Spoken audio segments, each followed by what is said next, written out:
자, 오늘은 38장 암흑을 뚫고 비치는 빛이라는 제목의 그 과정을 가지고서 우리가 함께 이야기를 나누고자 합니다.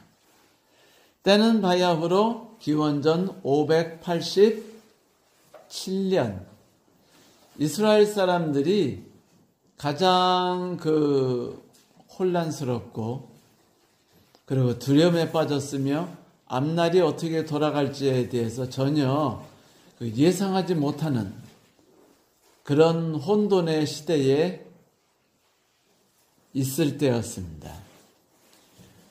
이제 느부갓네살 왕이 예루살렘 성을 둘러싼 지 얼마나 됐죠?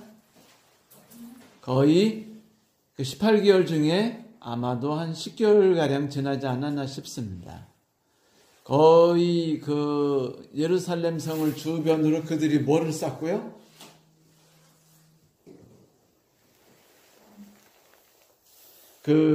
성경에서는 그거를 뭐라고 불렀죠? 흙을 쌓아가지고 높게 세워서 예루살렘 성보다 더 높게 세워가지고 거기서 공격할 수 있도록 하는 그러한 것이었죠. 아마도 예루살렘 성을 완전히 뺑 둘러서 그거를 쌓지는 않았겠죠. 그죠? 공격할 수 있는 몇 지점만 그렇게 만들었을 것입니다.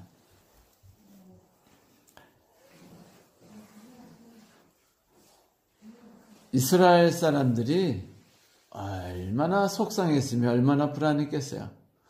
그들이 보통 사람이 아니잖아요. 지금 하나님을 지금 몇 년째 섬겨왔냐면 무려 1300년이 넘도록 섬겨온 사람들이에요.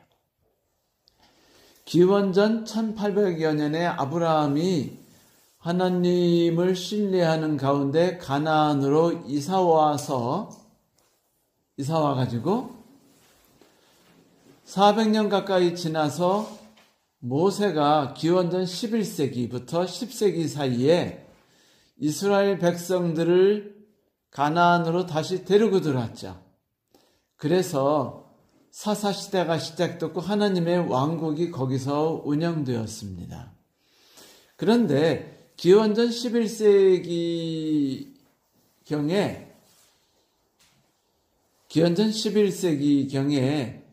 이스라엘 백성들이 하나님이 운영하시는 나라를 원하지 않아요.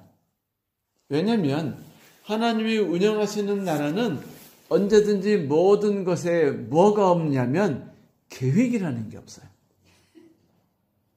뭐가 없다고요? 계획이 없어요.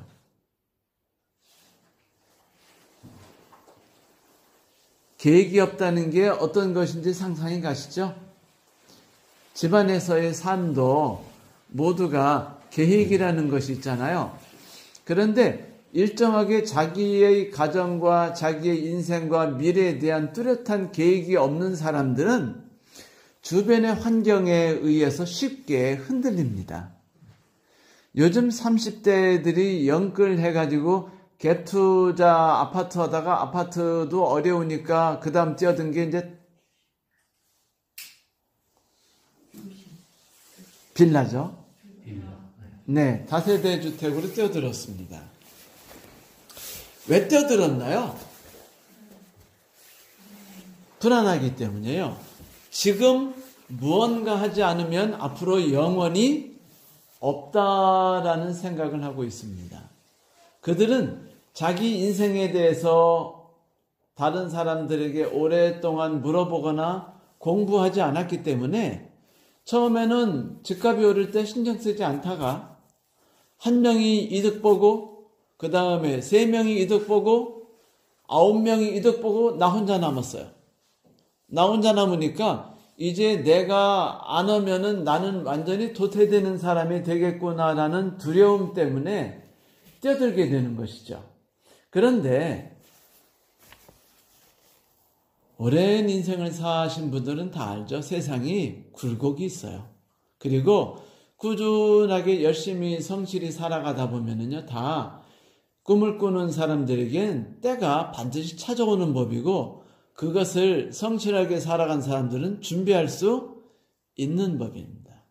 물론 하나님께서 원하지 않으시면 세운 것도 무너뜨릴 수도 있지만은 일반적으로는 40대, 50대가 되면은 어느 정도 자기의 집과 그런 거를 준비할 수 있는 틀들이 조금씩 쌓여지기 시작해요. 왜냐면 재산이라는 거는 점점 늘어나기 마련이죠. 성실하고 열심히 정직하게 살아갔다면. 그러면 연끌하는 사람들은요, 미래의 계획이 없는 사람이며 거기에 대해 철저히 생각하거나 준비하지 않은 사람들이 두려움 속에 인생을 던졌고, 그 삶은 계획이 아니라 투기에 의해서 나온 거죠. 위험 속에 던진 거니까. 꼭 그렇진 않지만 대부분은 학자들이 그렇게 보는 이유가 있어요. 그것은 지구 역사 속에서 전문가들이 돈을 다 올려놓고 막판에 마지막 사람들이 뛰어드는 때는 언제나 거품의 시대라고 항상 말하는 법이니까, 공식 속에서 그들이 막차를 탔다는 것은 대부분 그냥 공식처럼 인정받는 삶이에요. 그럼 그들이 왜 그렇게 됐는가? 그것은 처음부터 나는 막차를 탈 거야라고 계획한 것이 아니에요. 그랬으면 괜찮아요. 그런데 이들은 어떤 생각 속에 살았냐면, 처음에 누가 뛰어들 때 저건 모험이야, 투기야라고 생각했어요. 한 사람이 벌 때. 5사람이 벌 때 지금은 많이 늦었겠지. 지금 뛰어들어가면 위험할 거야. 그런데 9사람이 다 투자했고 다 집을 사서 이득을 봤다니까 이제 누구 혼자 남았어요? 나 혼자 남았고, 이젠 두려움이 빠져가지고 뭐를 잃어버리냐면 정상적인 미래에 대한 계산법이나 이성을 잃어버리고 뛰어드는데, 그러면 뭐를 잡는 거가 되죠? 상투를 잡는 겁니다. 이런 삶은 인생에 대해 뚜렷한 자기 철학이나 인생에 대한 적이 없을 때 일어나는 것이에요. 아예 그때까지 안 왔으면 그때 사지 말고 기다릴 줄 알면서 미래를 천천히 내다보기로 계획했으면 미래를 천천히 내다보고 자기 페이스를 밟는 것이 절대로 문제가 되지 않는다라고 전문가들은 이야기해요. 왜냐하면 때는 항상 또 찾아오고 또 찾아오고 또 찾아오는데 언젠가 내 때는 오게 돼 있거든요. 그런데 사람들은 그게 불안한 겁니다. 누가 그랬어요? 이스라엘 사람들이 그랬어요. 주변 사람들이 다 지금 어떤 형태의 국가로 바뀌고 있나요? 왕의 나라로 다 바뀌고 있어요. 그리고 바뀌고 나니까 어때요? 벌써 체계적으로 군인들을 만들고, 체계적으로 시스템을 만들고, 체계적으로 군대장관, 정치장관, 경제장관을 차곡차곡 세우고 만들어 나가니까 그들이 우리보다 더 빨리 발전하는 것 같고, 내가 지금까지 살아가던 방법이 실패한 것 같고, 조금 더 늦으면 어떻게 되는 것 같아요? 네, 낙오자가 된다는 느낌에 빠지기 시작했습니다. 이스라엘 백성들이. 그래서 그들은 사무엘에게 끝없이 요구했어요. 마침 건수가 생겼어요. 어떤 건수죠? 그냥 속된 말로 말하면 세월호 사건이 터진 거예요. 그 당시 사건으로 보면. 무슨 이야기냐면, 사무엘이 이제 나이가 많이 드셔서 돌아가실 때가 되었어요. 더 이상 이스라엘 사람들을 도와주고 지도해주며 삶을 이끌어 가실 분이 안 계신데, 자식들 딱 보니까 어때요? 네? 개망난이에요. 자식들이 개망난이었습니다. 앞길이 뻔히 보여요, 안 보여요? 두려워요, 안 두려워요? 분노가 막 치밀어 올라요? 안 치밀어 올라요? 아버지는 열심히 살았고 하나님을 섬겼으니까 우리 위에서 우리를 지배했어요. 그러나 우리가 개망나니가 아버지 자리를 이어서 금수저라고 그 자리를 차지한다는 걸 받아들일 수가 있나요? 아니요. 그래서 그들은 목숨을 걸고 사무엘에게 찾아가서는 대들었습니다. 당신이 있다면 우리는 기다립니다. 하지만 당신의 아들 같은 개망나니를 놓고 실제 그렇게까지 개망나니겠어요? 상대적인 생각이죠. 상대적인 생각입니다. 물론 그 많은 문제점이 많다는 건 사실이었어요. 성경에서도 사무엘의 자녀가 그렇게 좋은 자녀라고 말하지 않았어요. 신기한 거는 엘리의 자녀들이 문제였죠. 사무엘의 자녀도 똑같이 문제였어요. 목사 자녀들이 혹시 망난이거든 여러분 용서해 주세요. 다 그랬어요.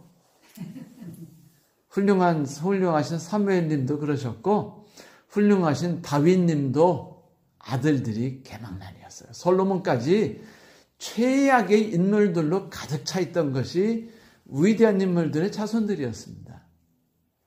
그래, 목사 자녀들도 뭐 예외가 있겠어요.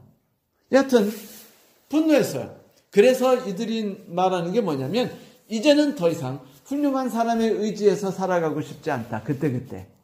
사사시대 특징이 뭐죠? 무대책으로 살아가요. 그러다가 뭐가 터지면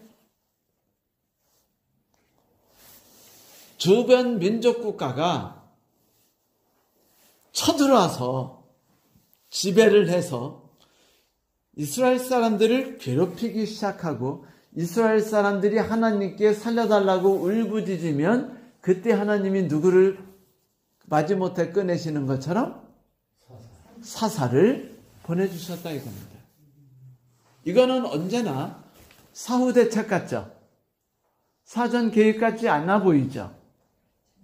그러니까 이런 식으로 세상을 살고 싶지는 않았다는 것입니다. 그래서 그들은 전문가들이 있는 세상, 임금이 있는 세상, 시스템이 존재하는 세상 속에서 살아가고 싶었어요. 누구처럼? 다른 나라처럼. 더 이상 늦지 않게. 그래서 기원전 1000년도쯤에 사울을 왕을 세울 때 사무엘이 하나님을 대변해서 많이 섭섭해했어요. 그대들은 이제 하나님을 버린 것이다라고 말했습니다. 지금까지는 하나님이 너희들과 직접 함께 하셨는데 무대책 무계획처럼 보이는 여러분 하나님이 우리 인생길을 이끄시는 방법대로 따라가다 보면은요 다 무대책 같고 그래요 안 그래요? 그래서 하루하루 이러잖아요. 내일 일은 난 몰라요. 하루하루 여러분 이렇게 살아가는 그리스도 청년이 딱 와가지고 아가씨 저하고 결혼하실래요? 그러면 그 신 선생님께서는 그러면 인생 저하고 결혼하셔서 어떤 인생을 꿈꾸고 계시나요? 내일 일은 전 모릅니다. 전 하루하루 살아갑니다. 그러면 일용직이신가요? 아니요. 하나님께서 저를 이끄실 거를 믿고 그러면 저는 하나님께서 이끄시는 대로 매일매일 내일 일은 난 몰라요. 점심때까지 빵 안 오더라도 기도하면서 하나님이 주실 거예요 하고 기다리는 남편 나약하고 무식하고 무계획한 남편 옆에서 속 쓰리면서 내가 대신 뛰쳐나가 이리저리 팔 거두고 뛰어다니는 여자가 되어야 되나요? 그러면 결혼하지 못하겠어요. 오지사님 이렇게 될까요? 안 될까요? 가능성이 높아지죠? 그렇죠? 네, 이 장로님도 그렇게 말씀하셨어요. 맞아요. 그래서 왕을 쓰는 겁니다. 그냥 쓴 게 아니에요. 그런데 신기하게 이스라엘 백성들이 왕을 섬기고 환호를 부르고 첫 번째 왕 딱 만나보니까 이거 제대로 안 되거든요. 너무 겸손하고 그 다음에 너무 겸손하다 상처를 입더니 상처 입은 사자가 돼버렸어요. 그러니까 나라가 정말 불편했어요. 그러나 여러분, 사울 왕이 그 나라를 몇 년 동안 이끌었는 줄 아십니까? 무려 40년을 이끌었습니다. 다윗 왕이 그 나라를 몇 년 이끌었는 줄 아십니까? 40년 이끌었어요. 사울 왕을 그냥 우습게 보지 마세요. 그는 나름 훌륭한 왕으로 나라를 그 어려움 속에서 아무 시스템과 아무 체계가 없는 데서 40년 동안 그걸 끌어나갔다는 건 대단한 겁니다. 다윗 왕이 이미 왕이 됐을 때는 시스템이 있었나요, 없었나요? 있었어요.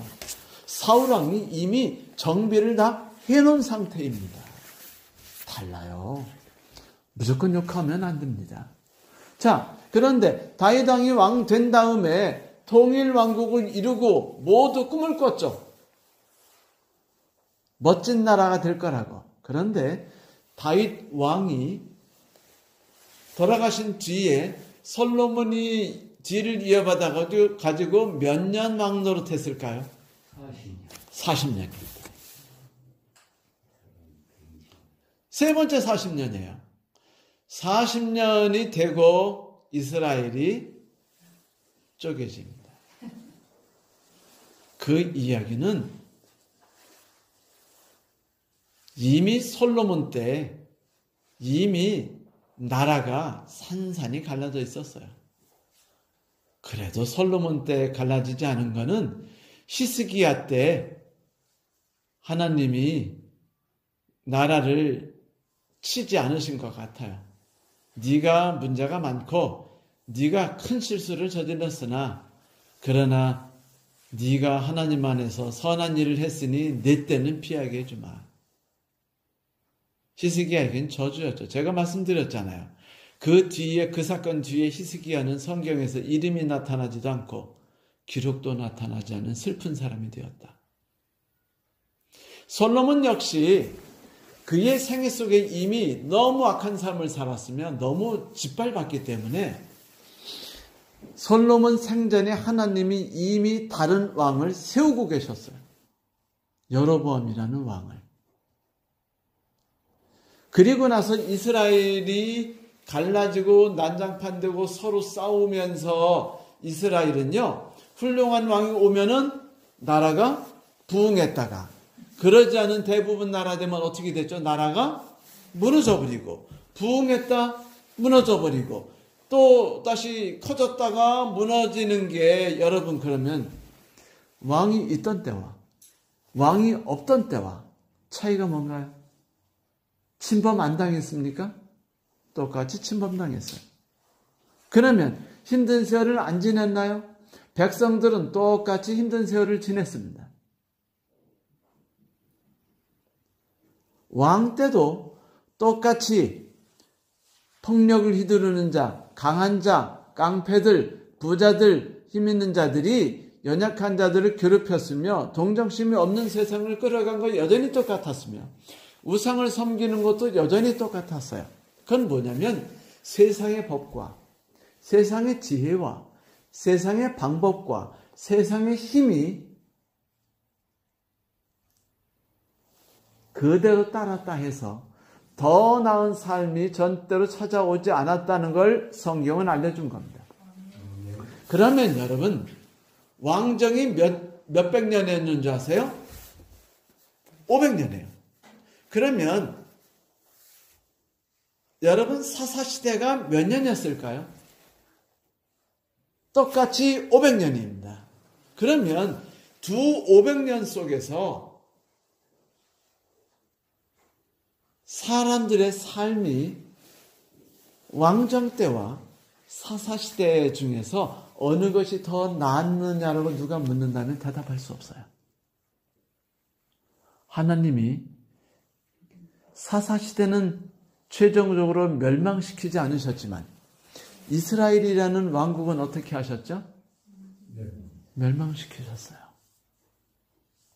슬픈 일이죠.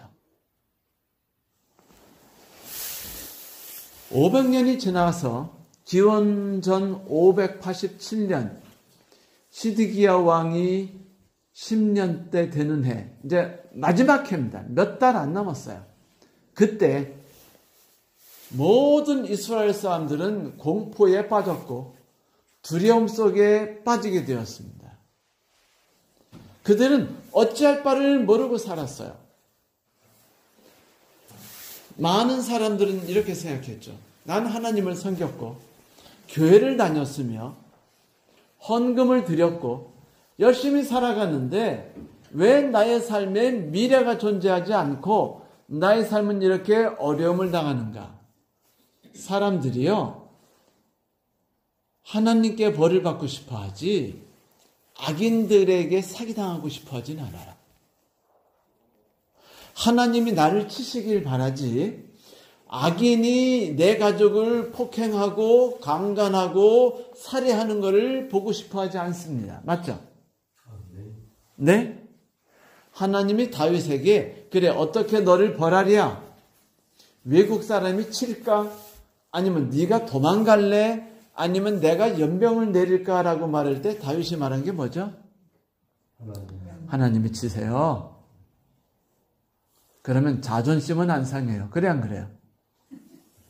기분도 안 나빠요. 그래 안 그래요? 그런데 이거는요, 어떤 기분이냐면 내 남편이 하루는 한숨을 푹푹 쉬면서 말하기를, 여보, 내가 과장되는 줄 알았더니, 내 후배가 윗사람에게 요번에 3천만 원 뒷돈 줘가지고 걔가 과장되는 거로 돼서 오늘 발표가 났어. 나 완전 뒤통수 맞은 것만이 아니라 내 주변 사람들이 뭐냐면 이럴 수는 없다고 말하면서 지금 난리가 났어 라고 말했어요. 나는 진짜 이 회사 다니고 싶지 않아. 억울해. 속상해. 그런 경험들 다 있으신가요? 안 있으신가요? 다 있어요. 지금 이스라엘 사람들이 그 기분인 겁니다. 어떤 기분이요?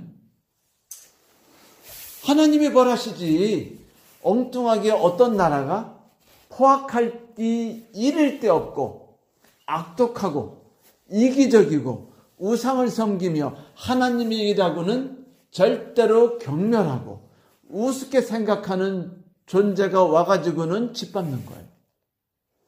있는 대로 포악질을 다 하고 있는 대로 나를 패고 하는데 내가 뭐 하지 못해요?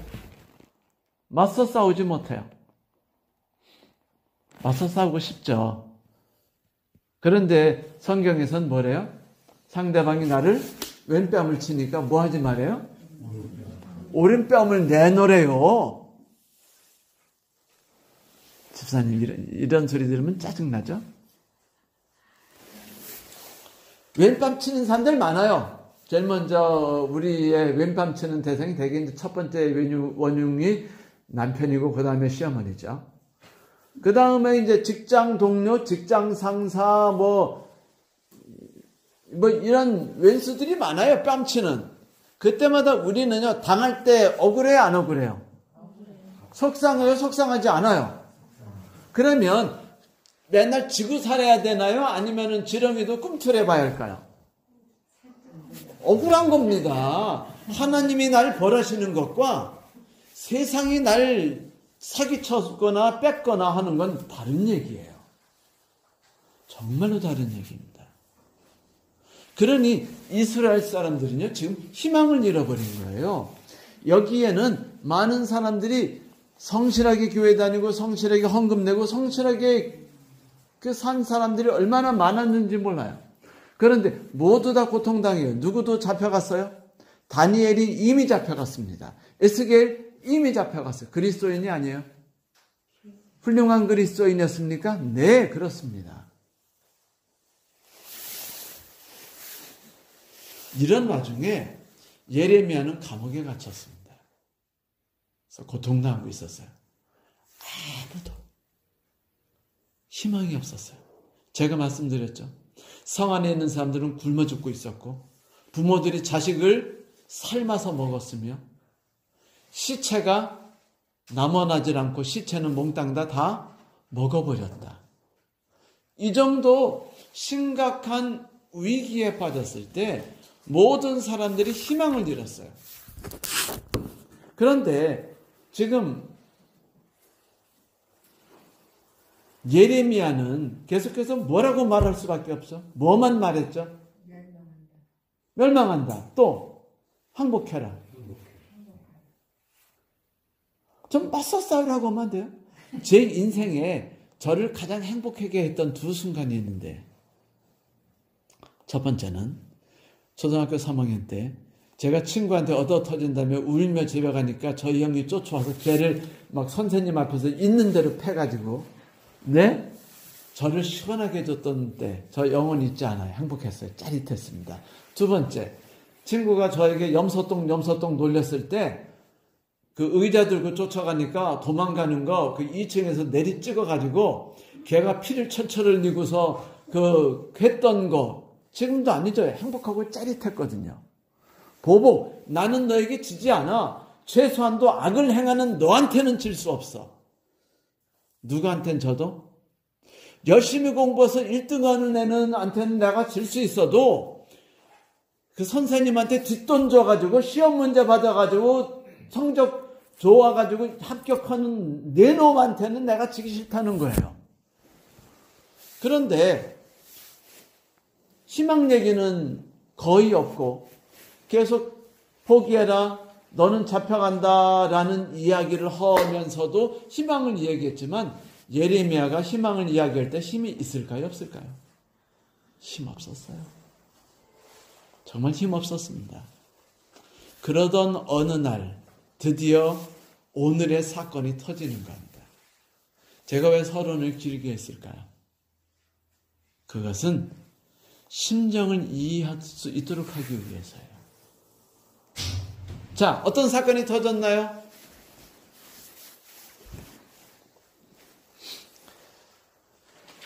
나라가 망하게 되니까 다들 돈도 없고 먹을 것도 없고 그러면 뭐를 팔아야 돼요? 가구 팔고 옷까지 팔고 그 다음에 곡식 팔고 마지막으로 뭘 팔아야죠? 자식 팔고 땅을 팔아야죠. 땅이 뭐였죠? 하나님이 주신 내 고유 기업이었어요. 근데 땅을 팔 수밖에 없는 겁니다. 그런데 그 땅 살까요? 안 살까요? 헐값이겠죠? 주워 담아야죠. 요즘 같으면은요, 이때가 기회예요. 남의 절망은 나의 뭐다? 희망이다. 모두가 망한다고 하고 모두가 집을 내던지고 팔 때 뭐 해라? 집을 사라. 그런데 이론은 알지만 막상 그렇게 살 사람 있어요, 없어요? 산다는 건 뭐를 믿고 있는 겁니까? 희망을 믿고 있는 거예요. 그런데 하나님이 예레미야에게 계시를 주셨어요. 예레미야야, 네 삼촌이 와가지고 땅을 파신다고 말할 거야. 그러면 사. 네? 땅 사. 사고 싶을까요? 안 사고 싶을까요? 안 사고 싶죠. 네? 다 비웃었잖아요. 자, 안 사고 싶어요. 그는 갈등이 심했습니다. 갈등이 심한 얘기는 좀 이따 성경절에 나와요. 그런데 사람들이 하나님이 나를 위해서 과연 일하고 계시는가 지금? 이라고 말하고 갈등과 고민과 번민이 있을 때 우리는 거기서 양자택일을 해야 돼요. 하나님을 여전히 신뢰하고 나갈 것인가? 아니면은 잠깐 동안이라도 하나님 신뢰하는 걸 포기할 것인가? 예를 들면 이런 거죠. 11금을 낼 돈이 있어요. 근데 너무 갑자기 어려워졌어요. 11금을 하나님께 드려야 하나요? 아니면 일단 쓰고 나중에 좀 행편이 낮으면 11금을 그때 내면 됩니까? 뭐 이런 이야기죠. 예레미야에게 닥친 얘기는 그거예요. 살아. 그러면 예레미야는 기드온처럼 이렇게 말할 수 있잖아요. 하나님 증거 먼저 주세요. 정지사님 그래요 안 그래요? 증거 먼저 주세요라고 기드온이 했어요 안 했어요? 했죠. 몇 번이나 했습니까? 싸가지 없이 3번이나 했어요. 3번이나 하나님 못 믿겠어요. 증거 대세요라고 계속 요구했습니다. 여러분 반면에 예레미야는요 일단은 따르기로 결정해요. 그래서 따릅니다. 네 알겠습니다. 정말로 며칠 뒤에 삼촌이 찾아와서요 땅을 사래요. 얼마큼 큰 땅인지 모르겠어요. 다 팔아먹고 못 쓰는 마지막 그런 데 있죠. 맹지. 그런 땅인지도 몰라요. 그러자 그 서기관 바룩을 두어가지고 계약을 칩니다. 그래서 은 17세기를 주고 사요. 얼마나 될까요? 지금 돈으로? 참고 1세겔이면은요 11g, 11부터 12g 정도 돼요. 그러면 17세겔이면 얼마나 될까요? 약 한 29g 정도, 290g, 뭘로요? 금으로. 네? 금으로, 은으로. 네네네. 은으로. 그 한 190g 돼요. 자, 그럼 여러분, 190g의 은이면은 이재욱 집사님 얼마 정도 될까요? 은 190g. 별로 얼마 안 되죠. 제가 계산해 봤어요. 네? 한 200만 원. 얼마요? 한 200만 원. 지금 현재 시가 지금 현재 시가 200만 원밖에 안 돼요. 그러니까 그냥 땅 같지도 않은 거 산 겁니다. 근데 사야 할 수밖에 없죠. 왜죠? 이스라엘의 제도에 고엘 제도가 있어요.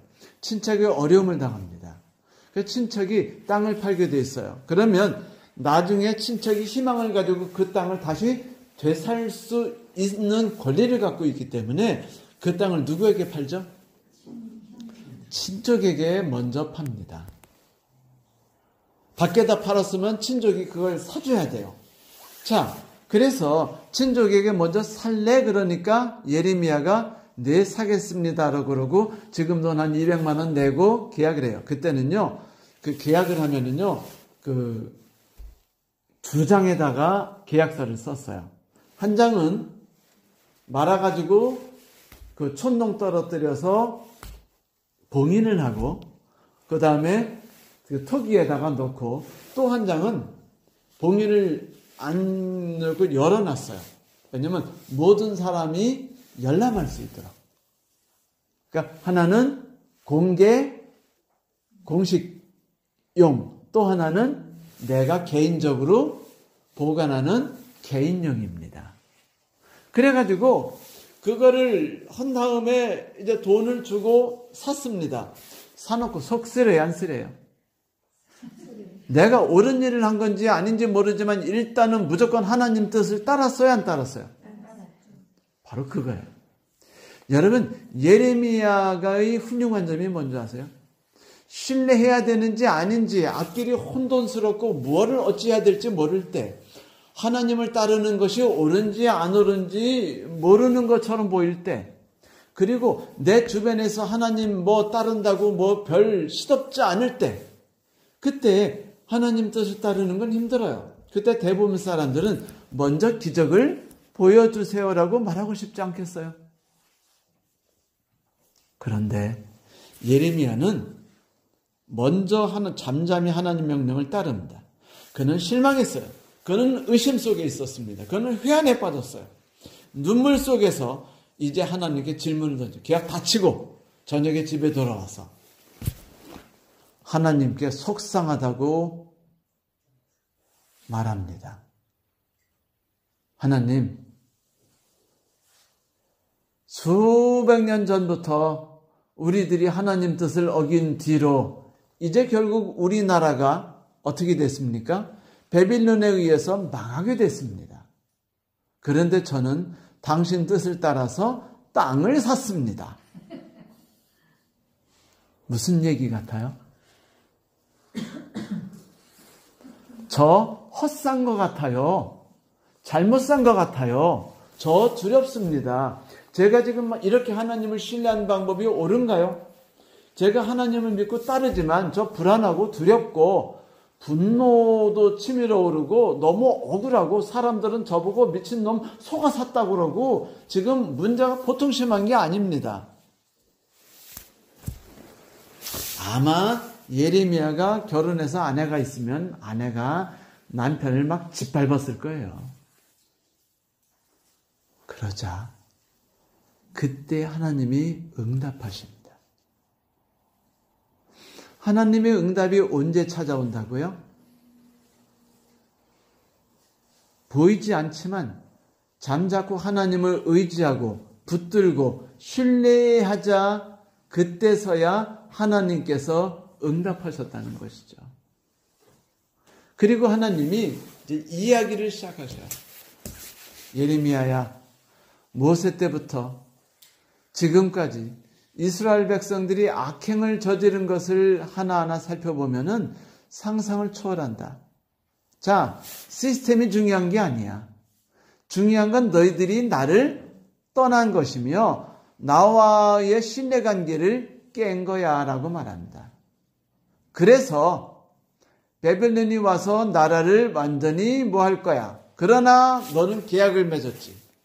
이것은 뭘 뜻하냐면 내가 다시 희망을 주겠다는 것을 너에게 보여주고 다른 사람들에게 보여주고 싶은 거야. 나는 너와 지금 함께하고 있어. 라고 말한 것입니다. 여러분, 신뢰가 힘든 거예요. 잠자코 내 일을 한다는 게 얼마나 힘든 줄 아세요? 생각해 보세요. 나는 사기를 안 쳐요. 나는 뇌물을 안 바쳐요. 그런데 쟤들은 뇌물을 바치고 쟤들은 사기를 칩니다. 쟤들은 거래처 상대방에게 슬쩍 술집에 보내가지고 여자도 붙여줘요. 나는 안 해요. 그러니까 자꾸 거래처 사람들이 누구를 계속 넣어줍니까? 쟤에게는 계속 쳐주고 나한테는 해줘야 안 해줘요? 힘들어요, 안 힘들어요? 그럼 나는 속상한 거예요. 그러니까 오늘도 나는 하나님 뜻을 따르고 하나님께 속상하다고 우는 겁니다. 하나님, 난 하나님 뜻을 따랐는데 하나님 나를 위해서 뭘 하실 거죠?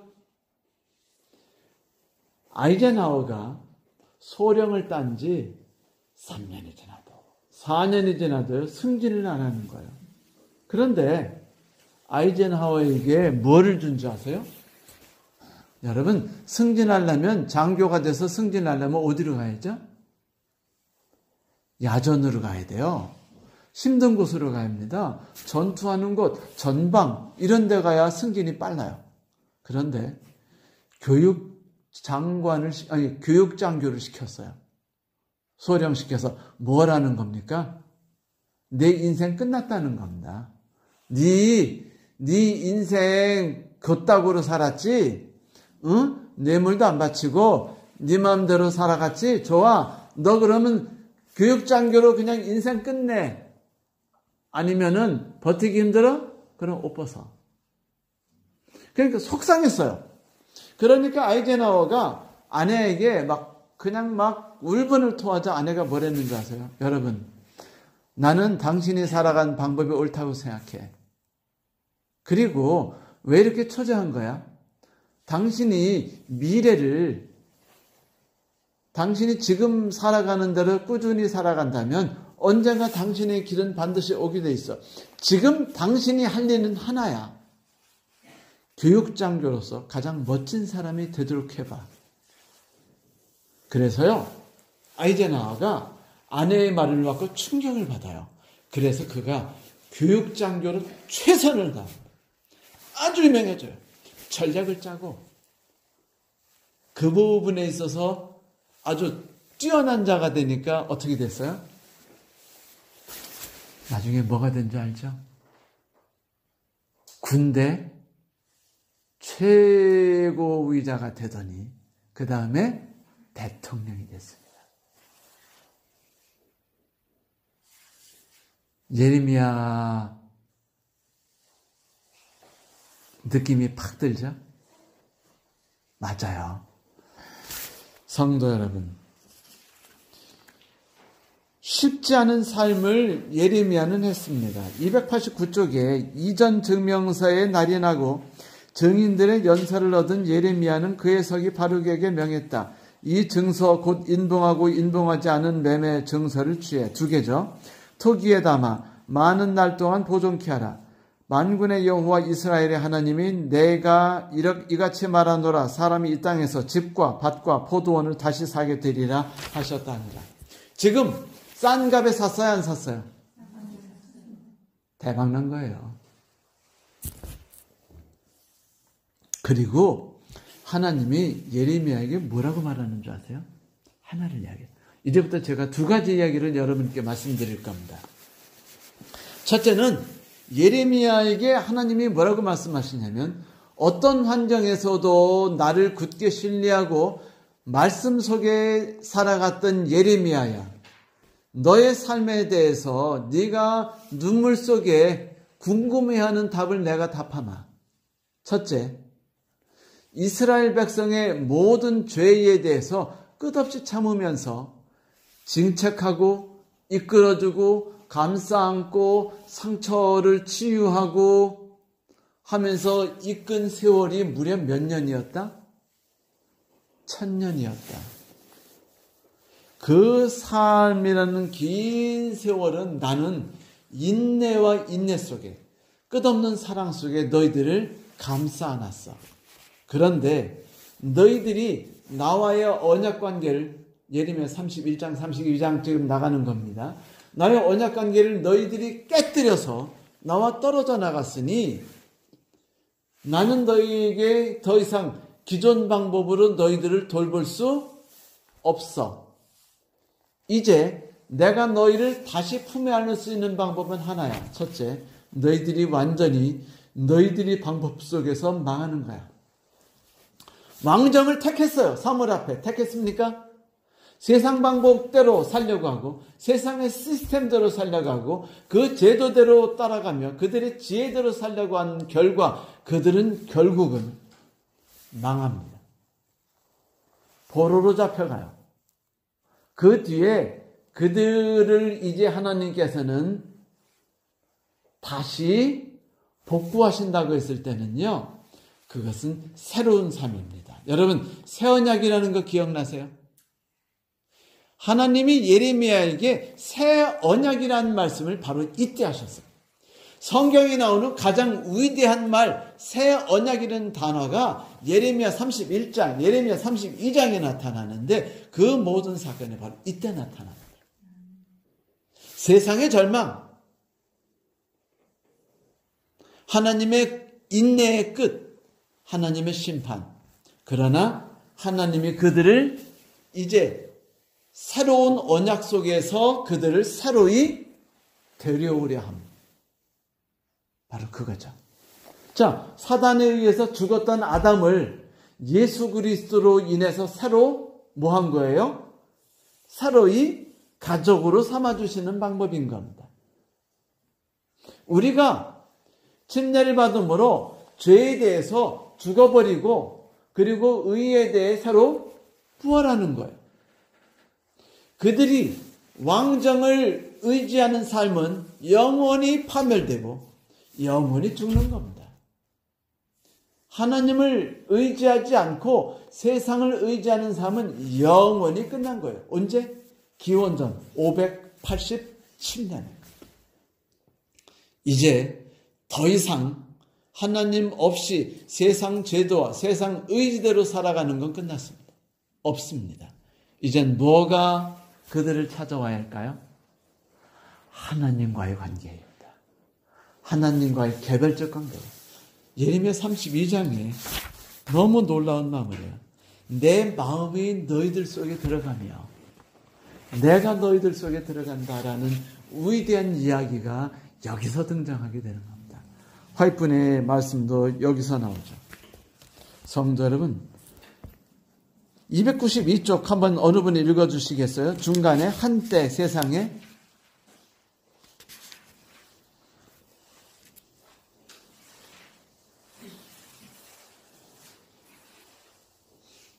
한때 세상의 모든 다른 백성들보다 하늘의 통일을 받은 것으로 인정되었던 사람들이 열방의 목전에서 천하게 되고 그들의 장래의 행복을 위하여 꼭 필요한 순정의 공과를 방랑 중에서 배워야 하였다. 네, 감사합니다. 하나님을 믿으면서 왕정을 갖겠다는 건 욕심이에요. 왕정을 갖든지 하나님을 갖든지입니다. 어느 걸 갖는 게 낫죠? 왕정을 포기하는 게 나은 거예요. 그것이 바로 돌비에 새겨진 의문의 율법입니다.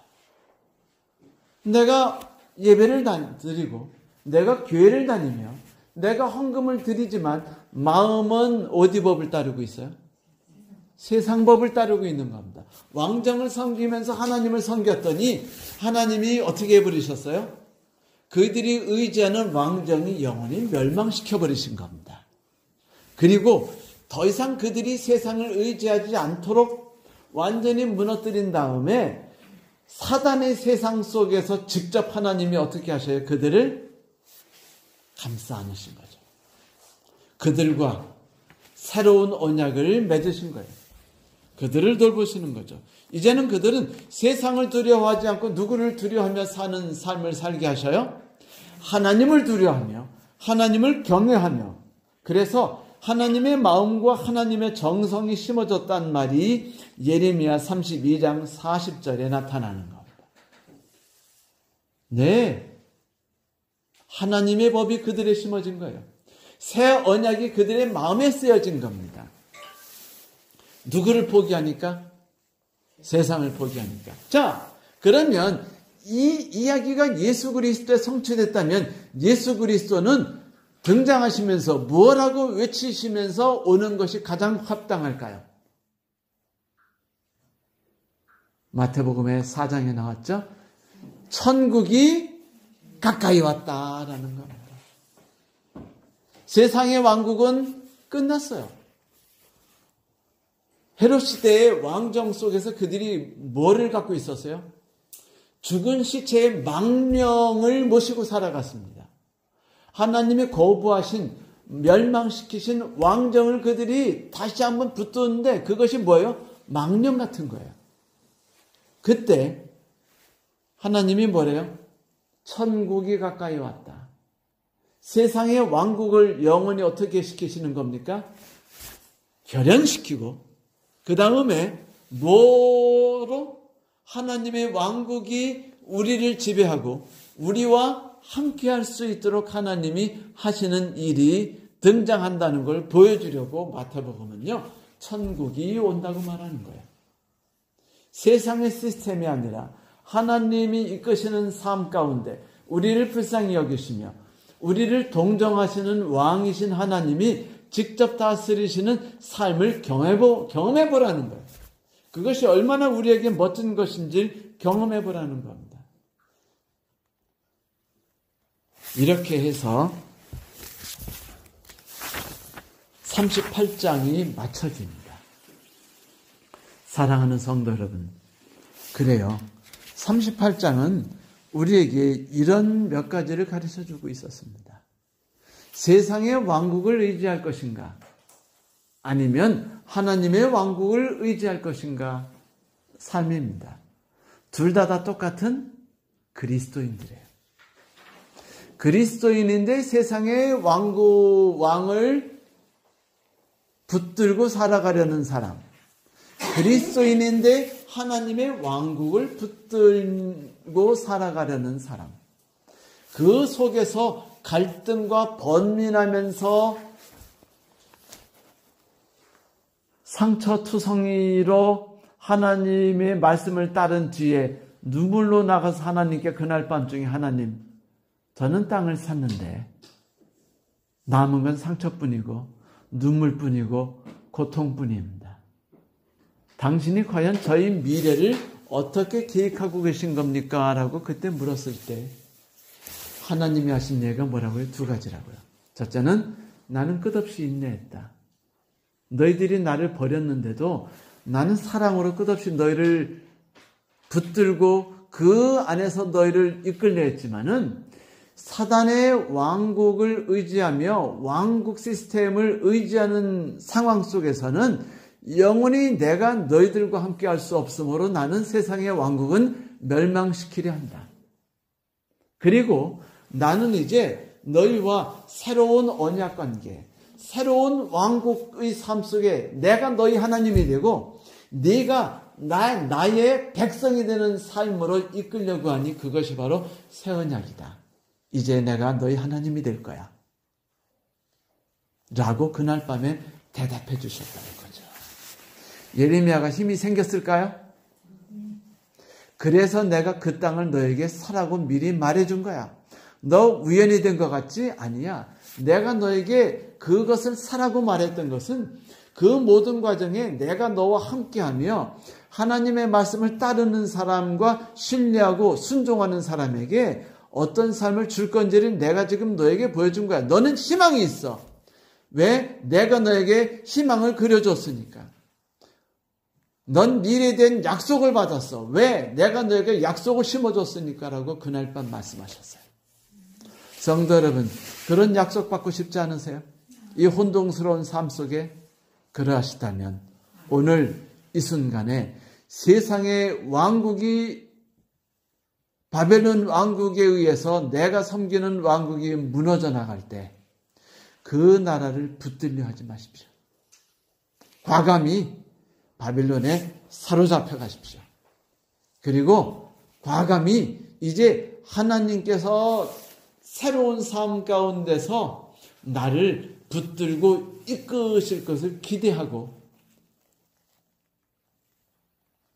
신실하게 하나님을 붙잡고 나가십시오.